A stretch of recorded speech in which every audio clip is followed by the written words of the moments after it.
Welcome back to Unfiltered Diaries, 3rd February 2026. How are you? I'm good. This is the biggest lie every man tell, right? Yes. So ఏంటి ఈరోజు డైరీలో ఏం రాయలేదు తెలుసు అసలు. శ్రద్ధగా చదువుకుందామని చెప్పేసి మార్నింగ్ ఎప్పుడైతే క్లాస్ స్టార్ట్ చేసిన ఒక 5 minutes కాల్. చెప్పు డాడీ. ఏం లేదన్నా, చిన్న పని ఉంది, విలేజ్కి వెళ్ళిరా ఒకసారి అని వెళ్ళేసి వచ్చా. రాగానే ఆఫ్టర్నూన్ అయిపోయింది. సర్లే కాసేపు పడుకొని స్టార్ట్ చేద్దాం అనుకున్నా. నాన్న కొంచెం బాబాయ్ ఇక్కడ వచ్చారంట, కొంచెం ఇక్కడ దాకా తీసుకురా, మళ్ళీ వెళ్ళి వచ్చా. ఇలా అయిపోయింది. ఇంకా టైం వేస్ట్ అయిపోతుంది అబ్బా ఈరోజు పోయింది అని అనుకున్న టైంలో యాంగ్జైటీ అనమాట. ఏంటి అని చెప్పేసి అందుకని చెప్పేసి షూస్ వేసుకుని అలా పరిగెడుతూ ఒక 5 kilometers అలా వెళ్ళొచ్చాను అనమాట. 6 3 వెళ్ళడం 3 రావడం.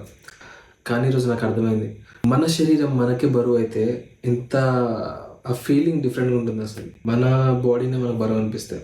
జనరల్గా మనకు ఆలోచనలు ఇవన్నీ చాలా బరువుగా అనిపిస్తాయి, మన ఏంటిది అని చెప్పేసి.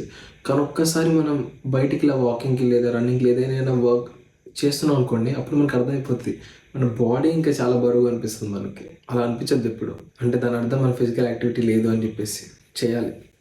కానీ ఈరోజు అలా బయటికి వెళ్ళి వచ్చాక చాలా ప్రశాంతంగా అనిపించింది అనమాట. చాలా రిలీఫ్గా అనిపించింది. రోజు చేస్తే బాగుంటుంది, కాకపోతే ఏం చేస్తాం, కుదరదు మనకు రోజు. కొన్నిసార్లు బద్ధకం కూడా. కానీ ఒకవేళ రోజు చేస్తే చాలా బెటర్. సో ఈరోజు నుంచి దాన్ని మెయింటైన్ చేయాలనుకుంటున్నాను. చూద్దాం ఏమవుతుందో. అండ్ ఈరోజు ఒక పెద్ద క్వశ్చన్ మార్క్ వచ్చిందనమాట. నా జీవితాన్ని నేనే ఇలా రాసుకున్నాను అంటే అదే నేనే నాశనం చేయలేదు అనుకోండి మనం.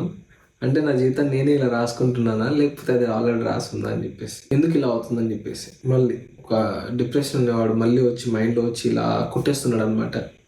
ఏదో ఒకటి చేసి బ్రతికేయచ్చు, కానీ ఇదే చేయాలి అనుకుంటున్నాను అనమాట. సో తప్పవు తిప్పలు కొన్ని రోజుల వరకు. కానీ నిజం చెప్తున్నా, లైఫ్ అనేది ఒక మూవీ స్టోరీ లాంటిది. దానికి ఖచ్చితంగా ఒక మంచి క్లైమాక్స్, ఒక మంచి ఎండింగ్ ఉంటుంది అనమాట. లైక్ మన మూవీస్లో చూపించినట్టు పెళ్ళి అయితే చూసారా అలా. ఒకవేళ మీ లైఫ్లో అలాంటి మంచి క్లైమాక్స్ ఏమన్నా రావట్లేదంటే, అలా ఏమన్నా కాలేదంటే ఇంకా స్టోరీ బ్యాలెన్స్ ఉందని అర్థం. ఇంకా ఉంది అంటే ఇంకా మూవీ ఇంకా కంప్లీట్ కాలేదనమాట. ఇది ఇంటర్వెల్ అనుకోండి. ఇంకా ప్రీ క్లైమాక్స్ సీన్ ఉంది, ఇంకా ట్విస్ట్లు ఉన్నాయి, దాని తర్వాత మన క్లైమాక్స్ వస్తుంది. So every story will have a good end, but different time Jones అనమాట. సో అంతే. ఇలా ఆప్టిమిస్టిక్ ఉండడం తప్ప ఏం చేయగలని చెప్పండి మనం. అంతే కదా, అంతే. ఈరోజు టైం ఇలా అయిపోయిందనమాట. అండ్ ఇంకోటి నోటీస్ చేశాను నేను, ఏదైనా ప్రాబ్లం కావచ్చు, అది ఎలాంటి ప్రాబ్లం అని కావచ్చు, స్టార్టింగ్లో మనం ఎంతసేపు దాని గురించి ఆలోచించి దాని గురించి హోల్డ్ చేస్తూ ఉంటామో అది మనకు అంత పెయిన్ ఇస్తుంది. దాని పాసిబిలిటీస్ మనం చూడాలి. ఏమైనా చేయగలమా లేదా. ఇప్పుడు ఒక ప్రాబ్లం ఉంది, దాని గురించి ఏమైనా చేయగలమా అంటే సరే చేద్దాం అయిపోద్ది. ఏం చేయలేమంటే ఏం చేయలేనప్పుడు సైలెంట్గానే ఉండాలి. కానీ వరి అవ్వడం కామన్ అనమాట. ఆ ప్రాబ్లం ఉంటుంది చూసారా, అప్పుడు ఆ టైంలో మనం సఫరింగ్ ఒకటి ఉంటుంది. ఆ సఫరింగ్ అనేది కంపల్సరీ ఉండాలంతే, అది లేకపోతే కుదరదు. ఎందుకంటే మనం మనుషులం కదా, we have driven by emotions.